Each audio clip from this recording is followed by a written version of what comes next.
Welcome back to The Grind. In this video, we are going to talk about how to defeat the Uncollected Dragon Man. First, we'll talk about his nodes and abilities, and then we'll get into his attacks and how to fight him. So his local nodes are that he excels at offensive abilities. Anytime he would take a debuff that he is immune to, he gets 33% of a bar of power.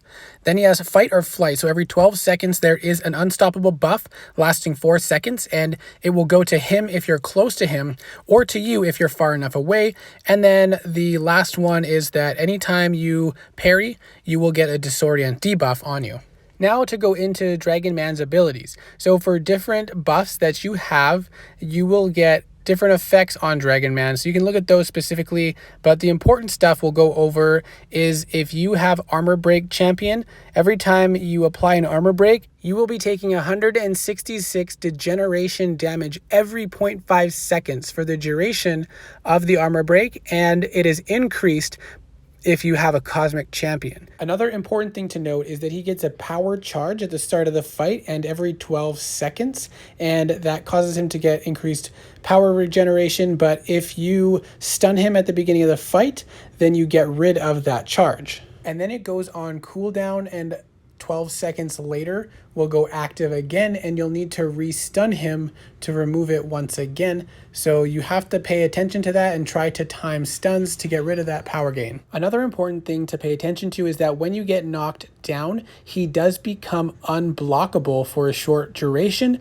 Hopefully you're not getting knocked down very often, but that is something to be aware of. Next is pay attention to the unstoppable timer, because if you are close to him when it goes off, then he will become unstoppable, and you want to avoid that. If you back up when that timer ends, you will get the unstoppable charge and you won't have to deal with him being unstoppable. Alternatively, you can use champions that apply a slow so that you don't have to worry about the unstoppable charge either. Next, we will quickly review his basic attacks and spend some time focusing on how to evade all his special attacks. His heavy attack has multiple components, so don't go dashing in too soon or you'll get hit.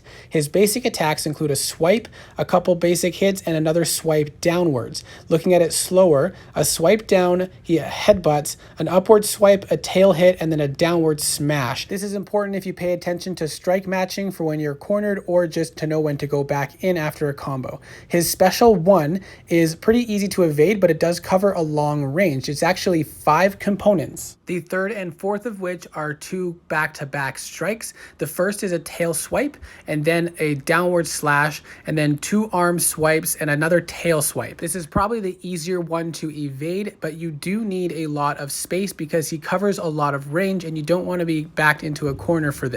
The second special attack can also be evaded completely. It involves him jumping up, doing 3 breath attacks, and smashing the ground. The timing for this is a little bit harder, but the first of the 3 breath attack hits is actually closer range, so you don't have to evade that first one. But then it's followed by 2 more breath attacks that you can evade, and then you want to dash back right before he hits the ground. Now, as far as which champions you should choose, you can really use any champion for this fight, unless you specifically struggle with certain aspects like power control, or if you struggle with timing the unstoppable, then you can bring in a champion that does slow. Most science champions will be great, pretty much any champion you're comfortable fighting with, but you want to avoid champions that have bleed and poison because he's immune to those, and one of the nodes will cause him to gain extra power for each time he gets hit with one of those debuffs. And you want to definitely avoid champions that do armor break, because then you will degenerate and you will lose a lot of health that way. A lot of people liked Red Hulk. I used mine. He's still pretty low level, but he did fairly well. And then other champions like She-Hulk is great because she has a way to deal with the unstoppable as well, and you can apply slows with her heavy attack. And then Petrify with her special 2 is helpful as well. But one of my MVPs, particular because he was higher rank, is Void. He's a good, strong science champion that I was able to use to solo Dragon Man multiple times without much issues. So I will just let this last fight play out so you can watch a whole fight at one go. And I hope this video was helpful to get down some of the basics of Dragon Man and see how to evade his specials and which champions you might want to try next. Let me know what champions you used, which ones worked best for you, and I will see you in the next video.